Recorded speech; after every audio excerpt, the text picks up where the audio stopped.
नमस्कार मित्रांनो, कसे आहेत तुम्ही? शुक्रवारी 12 तारखेला मार्केटमध्ये जे बुलिशनेसपणा आला, पूर्ण डाटा निगेटिव्ह असतानाही मार्केट बुलिश झालं. तर याच्या मागचं मेन कारण काय? आणि हे आपल्या लक्षात येत होतं की मार्केट बुलिश होणार. तर निफ्टीमध्ये असं अजिबातही दिसत नव्हतं की मार्केट बुलिश होईल. परंतु बँक निफ्टी संकेत देत होती. बँक निफ्टीचा चार्ट संकेत देत होता की मार्केट बुलिश होण्याची शक्यता आहे. बरंच वेळा का होतं की मार्केट हे बेरिश असतं, परंतु मार्केटमध्ये अशी काही न्यूज फ्लॅश होते आणि त्याच्यानंतर मार्केटमध्ये बिल्डअप होतं. सुरुवातीला युद्ध चालू होतं, क्रूड ऑइल वाढलेलं होतं, सेलिंग चालू होती एफआयची. हे सगळे निगेटिव्ह फॅक्टर चालू होते. वर्ल्डचं मार्केट भलेही वर जात असेल, पण आपलं मार्केट खाली जात होतं. त्याच टायमिंगला सरकारने जे फॉरेन इन्स्टिट्यूटवाले ते जे इक्विटीमध्ये आणि बॉन्डमध्ये सेलिंग करत होते आणि रुपया जो आपला घसरत होता, रुपयाचं जे व्हॅल्युएशन घसरत होतं, ते रुपयाला स्ट्रॉंग करण्यासाठी त्यांना काहीतरी डिसिजन घेणं गरजेचं होतं. आणि त्यासाठी त्यांनी बॉन्डमध्ये जो टॅक्स लावला होता, तो त्यांनी पूर्णपणे नील केला. कारण सरकारला गरज होती की काही करून रुपयाचं जे व्हॅल्युएशन घसरतंय ते थांबवायचे. आणि बॉन्डला त्यासाठी आपल्याकडे बॉन्ड पाहिजे, आपल्याकडे डॉलर पाहिजे आणि ते डॉलरसाठी जो त्यांनी फॉरेन मार्केटवाल्यांसाठी सूट दिली. ही न्यूज ज्यावेळेस फ्लॅश झाली, त्यावेळेस जो रुपया घसरत होता तो रुपया घसरणं थांबलं. तो स्ट्रॉंग व्हायला सुरुवात. ज्यावेळेस तो स्ट्रॉंग व्हायला सुरुवात झाली, त्यावेळेस सरकारने सांगितलं होतं हे फक्त सरकारी बॉन्डसाठी आहे. जे सरकार जे बँकांसाठी बँका जे बॉन्ड आणतात किंवा बँकांमध्ये जे डॉलर येतात त्याच्यावर देत नव्हती. म्हणजे काही ना काही बँकांसाठी पण सरकार करेल. आणि त्यावेळेपासून बँकांमध्ये बाईंग व्हायला इथं लक्षात येते की बँकांमध्ये ह्यूज बाईंग झाली आणि ते एक प्रकारे एक ट्रेंड लाईनला धरून वर चालत होती. ते फॉलिंग ट्रेंड लाईन होता, याला सपोर्ट करून 20 मुव्हिंग ॲव्हरेजच्या डे चार्टवर झाला. त्याने डे चार्ट पण तोडला आणि ह्या फॉलिंगचा जो ट्रेंड लाईन आहे याला सोडून मार्केट वर जाऊन. पण सेम वेळेस निफ्टी अजिबात निफ्टी जास्त बुलिश नव्हती. कारण निफ्टी त्यावेळेस खालच्या साईडला होती, हे लक्षात घ्या. खालच्या साईडला ट्रेड करत होती आणि जो डाटा आहे तो पूर्णपणे निगेटिव्ह होता. आपण डाटा नंतर पाहू. आपण पहिल्यांदा चार्टवर पाहण्याचा प्रयत्न करू. काय होऊ शकतं, काय झालं हे आपण ओळखू शकतो.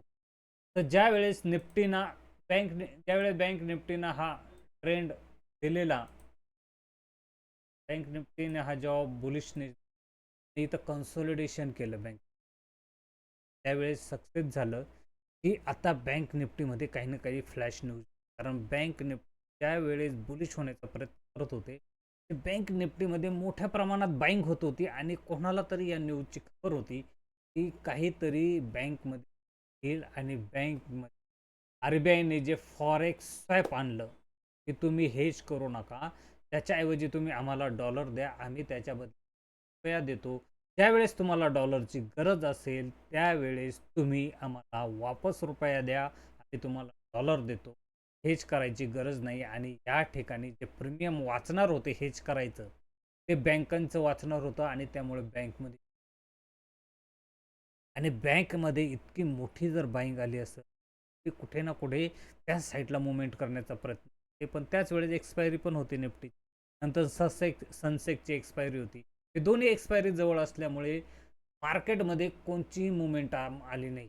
पण मार्केटने कन्सोलिडेशन चांगल्या प्रकारे, हे तुम्ही एक लक्षात द्या. ज्या वेळेस इथं कंटिन्यू मार्केट फॉल आला आणि ह्या फॉलच्या एक ह्यूज कॅन्डल बनली. त्यावेळेस अशी कॅन्डल बनते, त्याच्या इनसाइड ह्या सगळ्या कॅन्डल बनला ट्रेड झाला. ही कॅन्डल कुठे ना कुठे दाखवते की मी खाली जायला तयार नाहीये.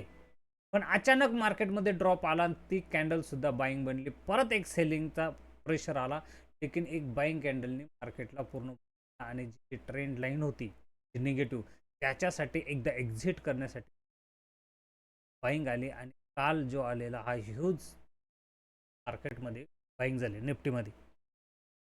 आता निफ्टीमध्ये बाईंग झाली, ही सस्टेन होईल का नाही होईल का, पण चार्टवर जर पाहिलं ही बाईंग सस्टेन थोडं या ठिकाणी, कारण कन्सोलिडेशन आहे अजून मार्केटला. ही वरनं येणारी ट्रेंड लाईनला पण काढावे लागेल. 23,800 हा मेन त्याचा रेजिस्टन्स आहे, त्या रेजिस्टन्सला पण काढावे लागेल. आणि त्या रेजिस्टन्सला काढून जेव्हा मार्केट 24,400च्या वर ट्रेंड करायला सुरुवात होईल, त्याच वेळेस मार्केट पूर्णपणे बुलिश झालं असं आपण समजतो. पण जोपर्यंत मार्केट याच्या आतमध्ये आहे तोपर्यंत अजूनही सेलरच्या कंट्रोलमध्ये आहे असं म्हणायला पाहिजे. पण काही कुठे ना कुठे आपण जर पाहिलं तर या ठिकाणी बाईंग येते, खालनं बाईंग येते, मोठ्या प्रमाणात बाईंग येते. एकतर मार्केटला जे करेक्शन आहे त्याच्याऐवजी टाइम करेक्शन करायचे असं कुठंतरी निदर्शन आहे.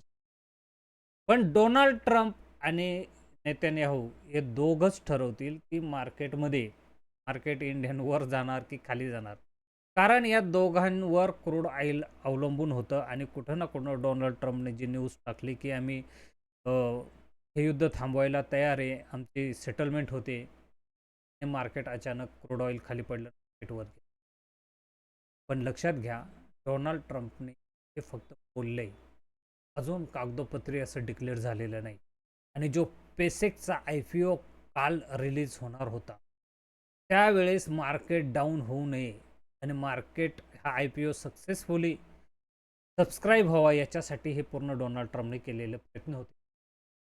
वर आपण जर पाहिलं तर गेले 3 ते 4 दिवसापासून 11 तारखेला 5,000च्या आसपास फ्युचर एक्झिट झाले होते FIचे लेख. परंतु प्रॉपडेक्स आणि क्लायंटनी पण थोडे एक्झिट केले होते, पण प्रॉपडेक्सनी पण थोडे इथे एक्झिट केले होते 11 तारखेला. पण 2,70,000च्या आसपास प्रॉपडेक्सचे FIचे फ्युचर बाय होते, सेल होते. पण काल मात्र जी पण बाईंग झाली, बाईंग म्हणण्यापेक्षा बाईंग ॲव्हरेजमध्ये झाली 1,00,000 करोडच्या आसपास. त्याच्या 1,00,000 करोड 10,000च्या आसपास झाली, जास्त ह्यूज बाईंग नाही झाली. पण मेन जे शॉर्ट कव्हरिंग झाली, ह्या शॉर्ट कव्हरिंगमुळे मार्केट वर गेलं. म्हणजे डाटा सपोर्ट नाही करत, डाटा अजून सेल साईडला आहे, फक्त शॉर्ट कव्हरिंग झाल्यामुळे मार्केट वर गेलं. याच्या विरुद्ध प्रॉपडेक्सने आपले जे फ्युचर होते त्यांनी बाय केले होते ते कव्हर केले. जर मार्केट वर जाणार आहे तर प्रॉपडेक्सने फ्युचर जे बाय केले होते ते कव्हर करायची गरज नव्हती. वर क्लायंटने पण ह्यूज डाटा कव्हर केलेला आहे. जे क्लायंट जे अडकलेले होते त्यांनी पण आपले कमीत कमी 20,000 कव्हर केले आणि इथं फ्युचर बाय केले. यांनी क्लायंटने जे आपले कव्हर केले आणि प्रॉपडेक्सने कव्हर केले, त्याचा हे घेऊन फ्युचर इथं बायमध्ये कन्वर्ट झाले, म्हणजे एक्झिटमध्ये कन्वर्ट झाले. जे शॉर्ट होते ते एक्झिट केले. आणि याच वेळी जर इथं डाटा आपण पाहिला तर कॉल जो सेल होता तो पण कुठं ना कुठं हे कव्हर करण्याचा 80,000 कॉल कव्हर झालेले. याच वेळेस जर तुम्ही पाहिला तर प्रॉपडेक्सनी सेल मारलेले कॉल कसं कसं प्रॉपडेक्सनी कॉल बाय केलेले. हा हे बुलिश डाटा आहे. 80,000 प्रॉपडेक्सने बाय केले, याने 80,000 सेल मारला, याने बाईंग केले. अगं पुट पाहिलं तर इथं पण बुलिश नाही, म्हणजे प्रॉपडेक्स बुलिश आहे पण ऑप्शनमध्ये बुलिश आहे, फ्युचरमध्ये नाही. फ्युचर नेहमी येणारा 15 दिवस, 1 महिना, 2 महिने ते 3 महिन्याचं व्ह्यू सांग, आणि ऑप्शन 1 वीक ते 2 वीकचंच व्ह्यू. म्हणजे प्रॉपडेक्सला असं वाटतं की मार्केट एकदम वर जाणार, साईडवेज होईल. आणि ज्या प्रकारे क्लायंटनी पण आपल्या डाटामध्ये केला तर क्लायंटनी पण पुट सेल केलेले आहेत आणि कॉल थोडेसे बाय केले. क्लायंटचा जास्त करून डाटा आहे तो एक प्रकारे पाहायला गेला तर आपल्याला फ्युचरमध्येच दिसतो आणि त्यांनी फ्युचर कट करताना दिसतो. म्हणजे काल मार्केटमध्ये जी बाईंग आली ती शॉर्ट कव्हरिंग बाईंग होती, टोटल बाईंग नव्हती. म्हणजे ज्यांनी शॉर्ट केले होते त्यांनी कव्हर केले.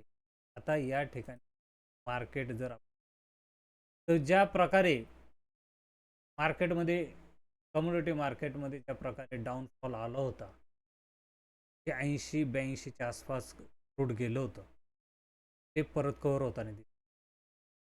कारण डोनाल्ड ट्रम्पने जी न्यूज दिली होती ती न्यूज कुठे ना कुठे योग्य नाही, बरोबर नाही. ती न्यूज ही फेक न्यूज आहे असं जेव्हा इराणने सांगितलं, त्यामुळे वापस क्रूडवर आलं. पण क्रूड ज्या प्रकारे पडलेले आणि इंडिया विक्स ज्या 14च्या आणि 15च्या खाली आलाय, इंडिया विक्स सांगतं की मार्केटमध्ये फेअर थोडा कमी तर नाही. काल जर इंडिया विक्स नाही चढला, खाली आला, वर मार्केट पुढे ह्यूज वर गेलं, जर कुठे ना कुठे एक फेअर असता तर मार्केट वर गेलं नसतं. पण फेअर नाहीये, त्यामुळं मार्केट वर गेलं. मग मार्केट आता या ठिकाणी कन्सोलिडेशन करून मग ब्रेकआउट दिला. सरळ ब्रेकआउट दिला तर कदाचित मार्केटवर तग धरणार येऊ शकते. मार्केटनी या ठिकाणी ह्या प्राईजला कन्सोलिडेशन केलं पाहिजे, इथे येणारे सेलिंग ऑब्झर्व केली पाहिजे आणि मग वर मार्केट निघालं पाहिजे. त्यावेळेस मार्केट हे पूर्णपणे वर जाण्याची. आता आपण जे स्पेसटेकचा IPO आला, तर तो IPO किती तक धरेल, त्याच्या सेलिंग येईल का, काय येईल, ते आपण एक सविस्तर व्हिडिओ पाहू. त्या व्हिडिओमध्ये ही माहिती घेण्याचा पण आजचा जो डाटा आहे तो चार्टनुसार जर पाहायला गेलो तो बुलिश आहे. पण जे डाटानुसार जर पाहायला गेला अजूनही येणाऱ्या 2 दिवसात अजून काही डेव्हलपमेंट होतात, त्यानुसार आपण पाहू शकतो सोमवारी मार्केटला फॉलोअप बाईंग येते की नाही. फॉलोअप बाईंग येणं गरजेचं आहे. अगर या ठिकाणी फॉलोअप बाईंग नाही आली आणि नाही आली तरी काही हरकत नाही, पण मार्केट कन्सोलिडेशन करणं गरजेचं आहे. जर मार्केटनी फॉलोअप बाईंग नाही आली, कन्सोलिडेशन पण नाही झालं, तर मार्केट वापस हळूहळू खाली येणे. पण हे बँक निफ्टीच्या याच्यावरनं जाणवत होतं की बँक निफ्टीमध्ये ह्यूज बाईंग होणार आहे. परंतु निफ्टीला आज पण चांगले जे स्टॉक आहेत यांनी सपोर्ट केलेला दिसत नाही आपल्याला. पण कुठे ना कुठे रिलायन्स, TCS यांनी सपोर्ट केला आहे, लेकिन इन्फोसिस यांनी केलेला नाही. HDFCने मेन चालल्यामुळं मार्केट बँक निफ्टीवर गेले. आणि येणाऱ्या व्हिडिओमध्ये आपण परत त्याच्या व्हिडिओमध्ये अजून चर्चा करू. पण डाटा अजून बेरिश आहे, चार्ट मात्र बुलिश आहे. हे जो चार्ट बुलिश असेल तर डाटा पण बुलिश पाहिजे, म्हणजे तो सस्टेन होऊ शकतो, ती रॅली सस्टेन होऊ शकते. दोन्ही जर विरुद्ध साईडला असेल ती रॅली जास्त आजपर्यंत असं पाहिलं गेलेलं आहे. म्हणून मी सांगतो तर सावधानतेने ट्रेड करा. आणि 2 दिवसात तर आपल्याला कळेलच नेमकी हा ट्रेंड कोणत्या साईडला जातो.